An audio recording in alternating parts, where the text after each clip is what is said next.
dilate and there's not enough perfusion or blood flow to support the organs. Well, if you give an alpha-1 agonist, you will start to constrict them and get that blood pressure back up where it needs to be.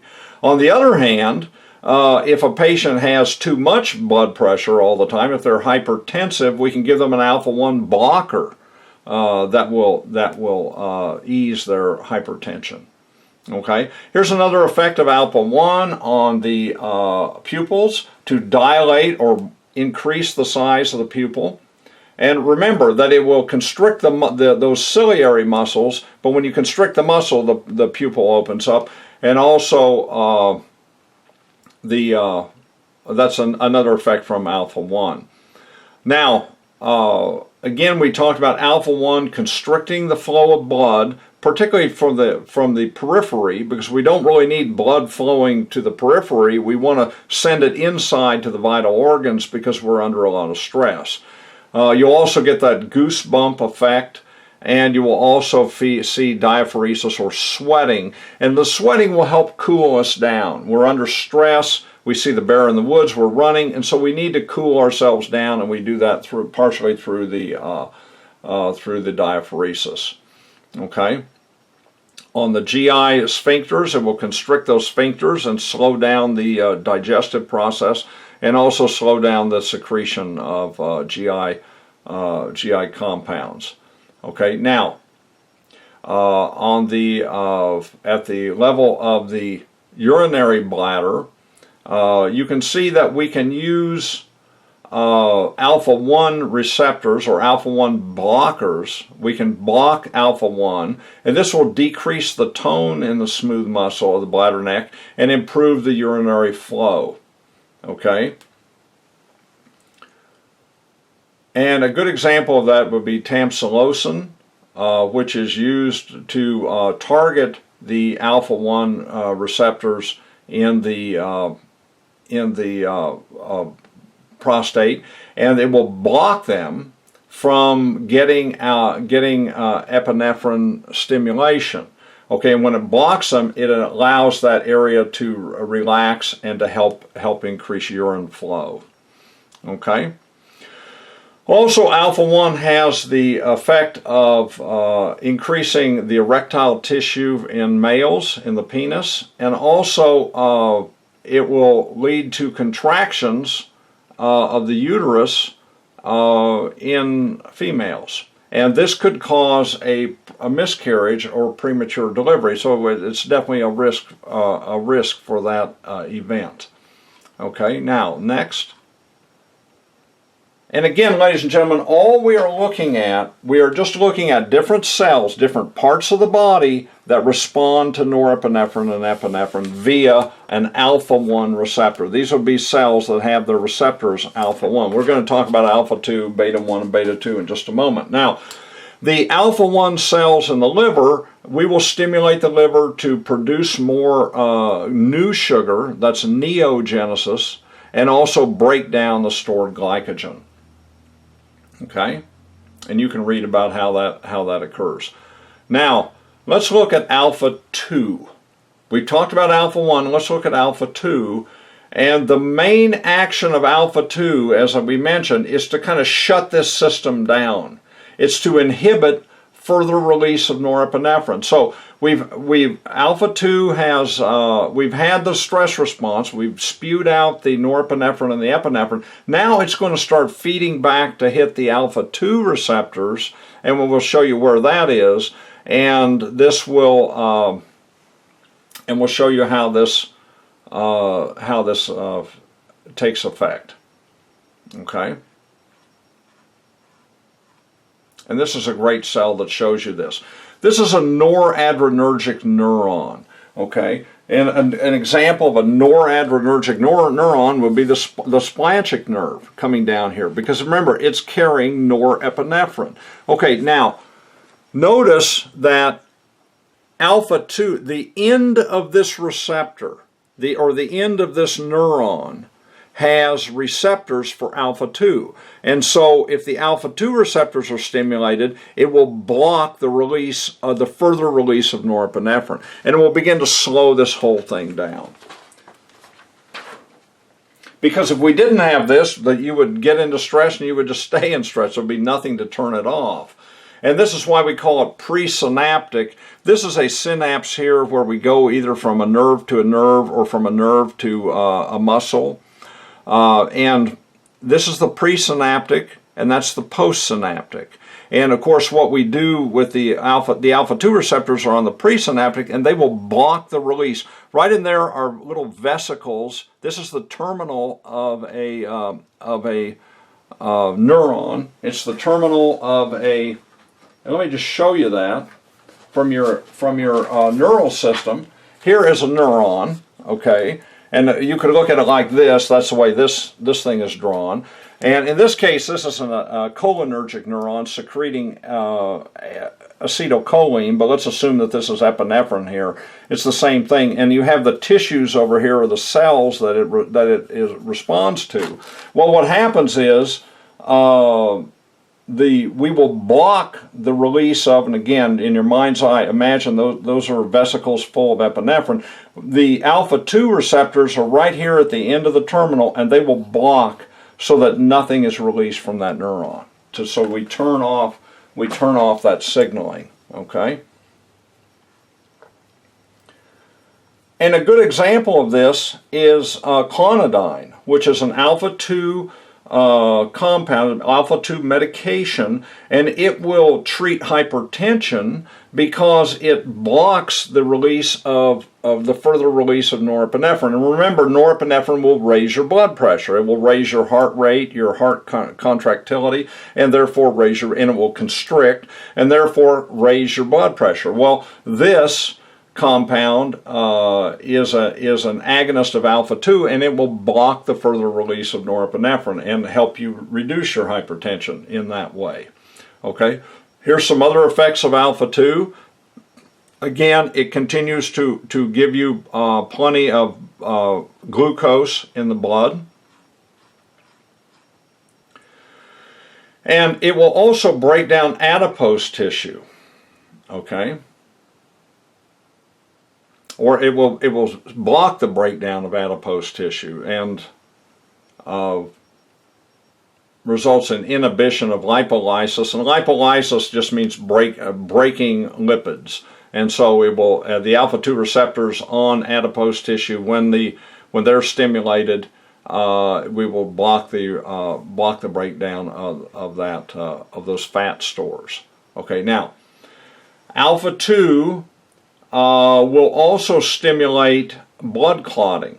Okay, the effects of alpha 2 are to increase the aggregation of platelets. And remember, platelets just arrive wherever we need to stop blood flow. So, for example, if I cut my hand, part of the response to that would be an increase in the platelets coming into the area in order to form a blood clot. And alpha 2 will stimulate that. And this is all part, because remember, if I cut my hand, I would be very scared, and this would be part of the stress response, is stimulating that little repair of any part of the body where you're bleeding out. Okay? Now, let's look at the beta receptors. Okay? We've looked at alpha 1 and alpha 2. What happens when we stimulate beta receptors? Okay, beta 1 are located mainly in the heart and the kidney, and the main effect is to increase cardiac rate and force, and therefore increase output, and also to release renin from the kidney. So at the level of the heart, our heart beats faster and it beats stronger. That's going to give us more blood coming out. It's also going to give us more blood pressure, which is a good thing in the short run, because we might be bleeding out. And if we're bleeding out, we could be going into shock, and so this helps us maintain our perfusion. Now, at the level of the kidney, we will release renin, and remember, there's a sequence. It goes from renin to angiotensin to angiotensin 1, angiotensin 2, and then ultimately to aldosterone. And then the aldosterone stimulates the kidneys to retain sodium. And Professor Unruh, I'm sure, has told you that wherever salt goes, water follows. If we retain sodium, we're going to retain fluid. Okay, and also at the level of the GI tract, it's going to reduce motility, and again, it's going to reduce the digestive process when that's stimulated, because we really don't need to have a big heavy meal and be digesting food when we're running away from that bear in the woods. Okay, now other beta 1 effects, again on the heart, increasing the rate, increasing the force, and this is an extremely important formula for you to recognize, ladies and gentlemen. This is cardiac output, and that's going to be equal to stroke volume times heart rate. You absolutely need to know that cold. Okay, if I increase my heart rate, I'm going to increase cardiac output. Very simple. If I increase the stroke volume, and how would I increase stroke volume? Well, there's what we call end diastolic volume, which is the volume of fluid when the heart expands, that the volume of fluid that is in the ventricle. And then we have end systolic volume, is after the heart contracts in systole, then we have a remaining volume there. And just simply EDV minus ESV will give you SV. So you take the amount of fluid in the heart before when it gets filled up, and the amount of fluid in the heart after it contracts, and that's the amount that was sent out in that one heartbeat. Okay, so you're going to have both a chronotropic effect. There's that word chronotrophy, which is just an increase in the heart rate, and then inotrophy, which is an increase in the force of the contraction. Okay, and this will result in tachycardia. Tachy just simply means an increase in the rate. If this was bradycardia, brady means a decrease in the rate. Okay. And of course, this comes from the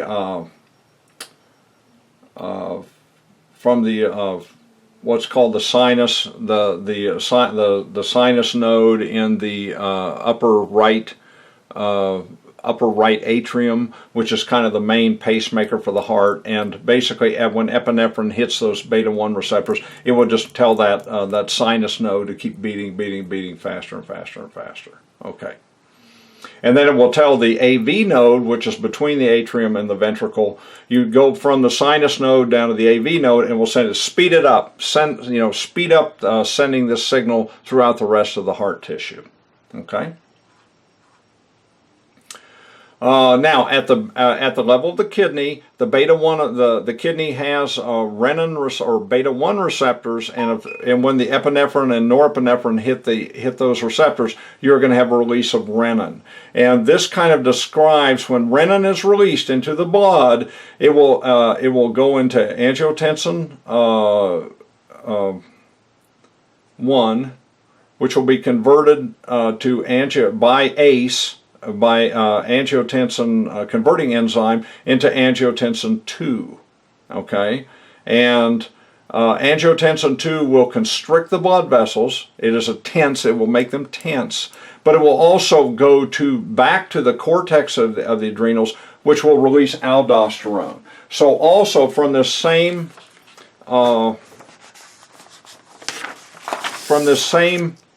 adrenal cortex, we will also release aldosterone. Okay, aldosterone. And aldosterone, when it's released from the adrenal cortex, actually goes down and hits the kidney, and it will send an instruction to the kidney to retain sodium and therefore to retain fluid. Okay, rather than allowing the fluid to be urinated out. Okay. You really need to know about the RAS system. You will see it all the time. And you also need to know specifically about this enzyme called ACE. We'll talk about that in just a moment. Also, the other thing that the angiotensin does, it will stimulate the release of ADH, which is from the posterior pituitary. And if you go back to you see all this ties together, ladies and gentlemen. It's all so, Frank, I don't want to say it's all so simple, but once you walk through it a couple of times, you'll see that it all connects up together. Here is your ADH, right here in the same book that I showed you. Your ADH is going to be released from the posterior pituitary, And again, that will lead to an increase in retention of fluid, because when the ADH hits the kidney, it will tell the kidney to retain fluid and not to, so that's why we call it antidiuresis, antidiuretic hormone, okay? Now, one thing I do want to point out, this ACE, there is a class of medications called ACE inhibitors. And an ACE inhibitor will simply block the conversion of angiotensin 1 to angiotensin 2, so you won't get as much angiotensin 2, so you will continue to, you won't get as much aldosterone, you won't get as much ADH, and you will lose fluid. Okay, and when you lose fluid, your blood pressure goes down. So ACE inhibitors are a very important category of anti-hypertensive medication. And then you have another category called ARBs, or angiotensin receptor blockers, and they will block the reception of, they won't block the conversion to angiotensin 2, but they will block the reception of angiotensin 2. And by the same way, they will tend to promote diuresis and loss of fluid, and they will not have that. They will not have this blood pressure, blood vessel constricting effect. Okay, so ARBs, the angiotensin receptor blockers, and then the ACE enzyme blockers, two very important categories of medication. Okay, now beta-1 effects in the stomach, it will decrease, again, it decreases the rate of digestion. Now, if it gets bad enough, if it continues and it does not abate, you can actually end up with paralytic ileus, the ileus region of the intestines will just simply not have any peristalsis, which could lead to a bad situation if you don't have the stool moving through the intestines at a reasonable rate. And of course, if that happened, you would have no bowel sounds or very hypotonic vowel sounds when you listen to the vowels with your stethoscope. Beta-1, now beta-1 will promote the breakdown of adipose tissue, whereas remember that alpha-2 stopped this, okay?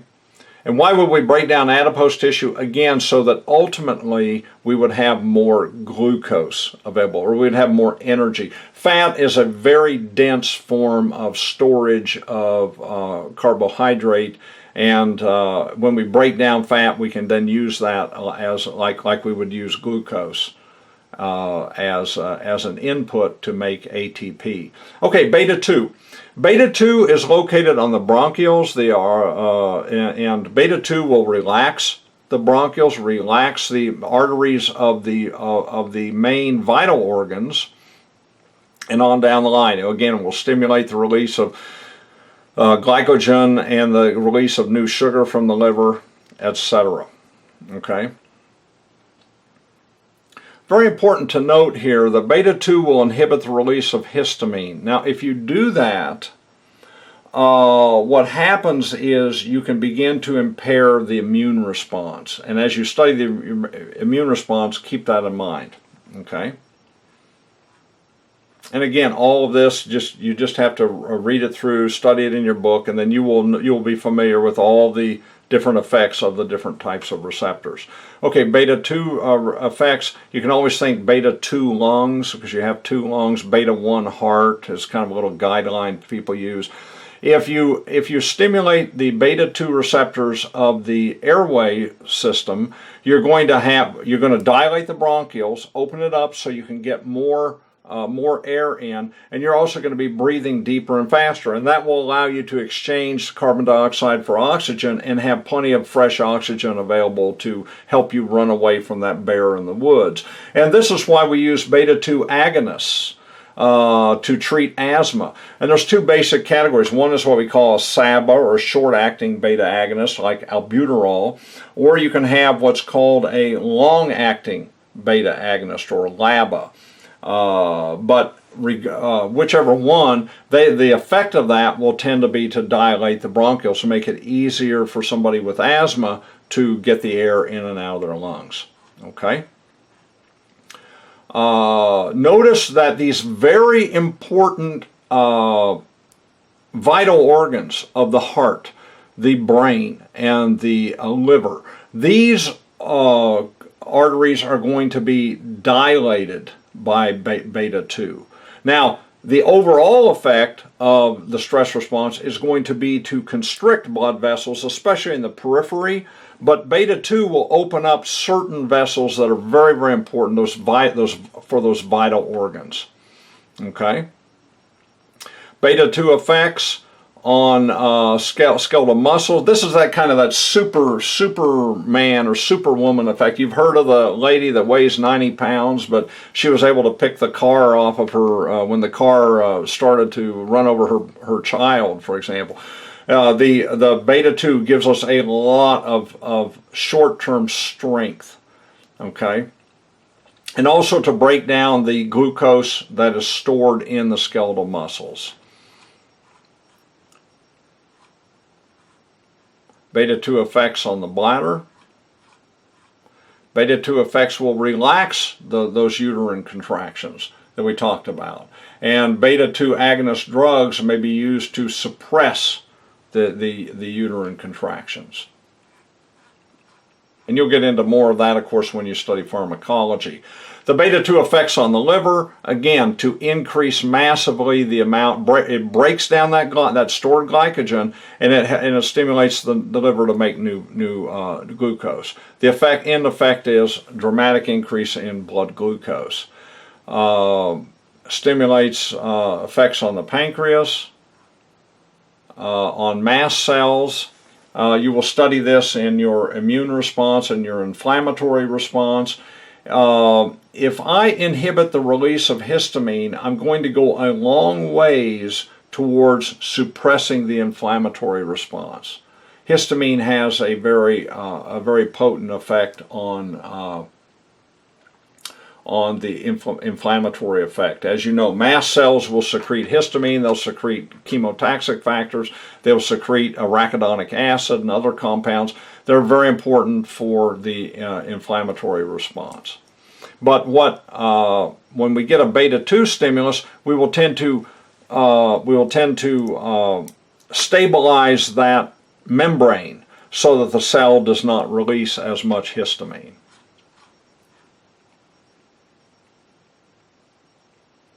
And you have to remember, one thing you've got to remember about histamine, and this is a little bit of a trick, histamine will dilate blood vessels, okay? But it constricts, and we don't want that. When we're under stress, we don't want the blood vessels, we don't want all the blood vessels dilated. We want only certain ones to be dilated and the rest to be constricted. But histamine will constrict smooth muscle. That's where people get a little bit confused. I think, wait a minute, doesn't histamine dilate things? Yeah, it dilates blood vessels, but it constricts smooth muscle. That's why you have that histamine effect that can constrict the airways and cause trouble for somebody that is allergic or asthmatic, and so that we can use the beta agonist to block the effects of histamine.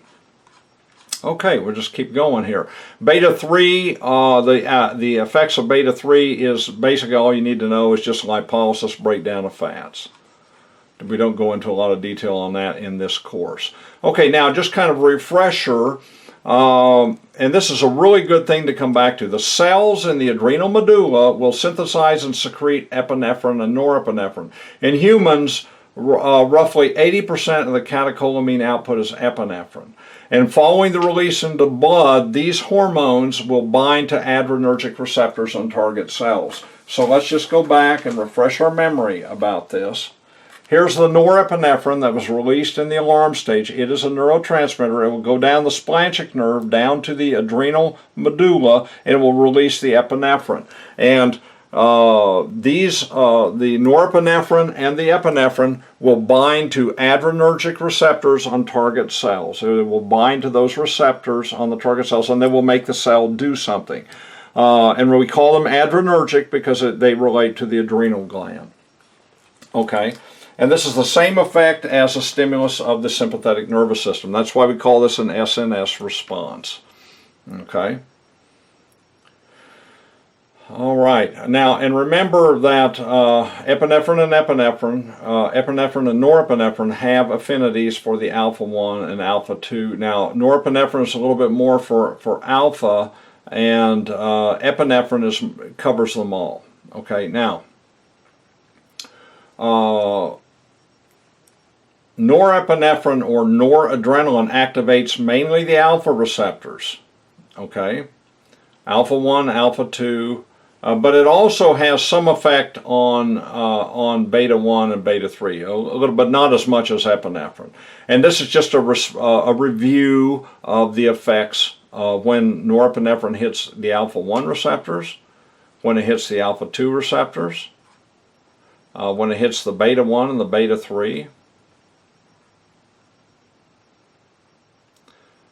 Again, the effects of norepinephrine on beta-1. Now, norepinephrine does not have hardly any measurable effect on beta-2.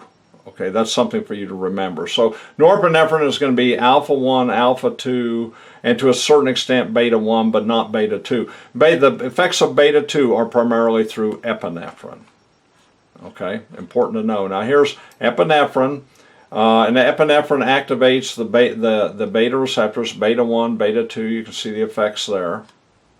Now, very importantly to note, only epinephrine stimulates beta-2, and one of the most important effects is bronchodilation. This is why if we have an asthma patient who is under severe stress from breathing, you can give them epinephrine as kind of that's the big gun to really relax those bronchial airways real quick. Usually 99% of the time, and somebody that has asthma can use the beta agonists like albuterol, and that will do the job. But occasionally we have to release epinephrine to get that relaxed so that they can breathe comfortably.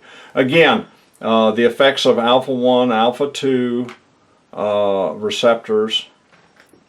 And this is kind of a nice little chart here because again it shows you the effects of the catecholamines. Remember, that's just a fancy term for norepinephrine, epinephrine, and some others. In the brain, it will increase the blood flow because remember, it's going to constrict the blood flow throughout the periphery of the body, but it's going to increase the flow to those really vital organs. And when we increase the flow to the brain, and the brain is a voracious consumer of glucose, we're also going to be sending more glucose to the brain. And the result is the brain is going to be very aware of what's going on. Now, at the peripheral to skin level, we're going to decrease the blood flow. The skin will be pale and cool. You might see that on a test question. What is going to be the effects of on the skin? It will be pale and cool, and also perhaps maybe a little bit clammy or wet because of the sweating. The pupils will be open, again, to give us so we will be very aware of what's going on. And this would be a classic example of if you have a drug user that comes in, somebody that's on methamphetamine. This is very much like a methamphetamine effect.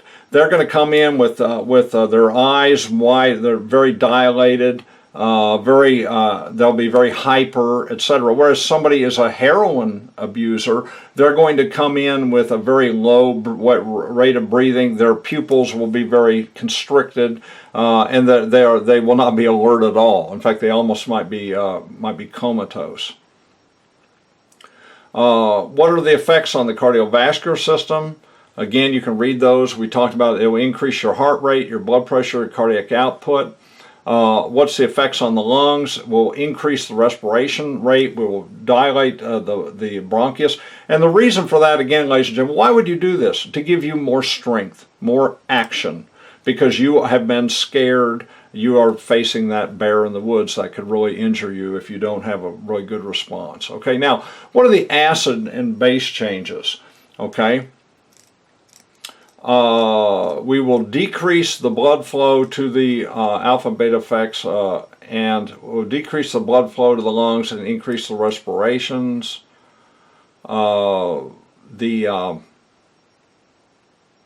let's see here. Now, initially, what would happen here is if you're increasing your respirations, you're going to be blowing off the CO2. So I would but you're not having as much blood that will initially be flowing in to the lungs. So you calculate what the effect of that will be on your pH. The effects on muscles, the muscles will be contracted, and also the blood vessels to those major skeletal muscles will be increased, and also you will break down the glucose that is stored in the large muscles, just the way you will break down the glycogen that's stored in the liver. Okay?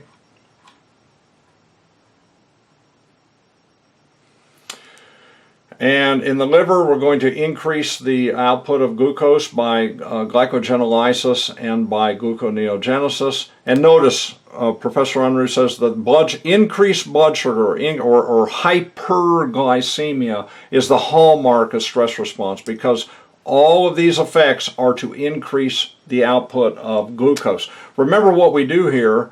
We're going to increase the heart rate, increase the respiration rate. We also have to increase the availability of glucose so that the body will have plenty of ATP. So we also do that. And that is one of the very hallmarks of the stress response. Okay, the GI tract, we're going to decrease the blood flow. Remember, this is not as essential for us in the short run. You'll have decreased bowel sounds, decreased movement of the chyme and the digested foods.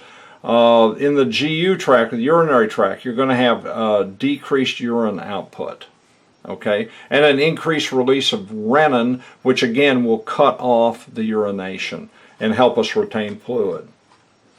And this is a very good picture that shows us the RAS system. The first thing that happens is we release renin. The renin will go through the bloodstream and it will combine with angiotensinogen, and then that will then form angiotensin 1, which will circulate through the bloodstream. Now, when angiotensin 1 gets to the lungs, it will be converted by ACE into angiotensin 2, and then angiotensin 2 will go back to the kidney and tell the kidney to release aldosterone, and the aldosterone will then cut off the further output of fluid, and we will also stimulate the ADH from the posterior pituitary to again reduce fluid output. The whole point of this is how we retain fluid or retain blood. And this is a little bit more information. In the lungs, the ACE, the angiotensin converting enzyme, will convert angiotensin 1 to angiotensin 2. And then that will lead to the vasoconstriction. It will also stimulate the release of aldosterone from the kidneys, and the aldosterone will tell the kidneys to retain sodium and increase water, and also stimulate the pituitary gland to release vasopressin, also known as ADH. But the bottom line is all of this is going to lead to more blood, retention of more fluid, and it's going to increase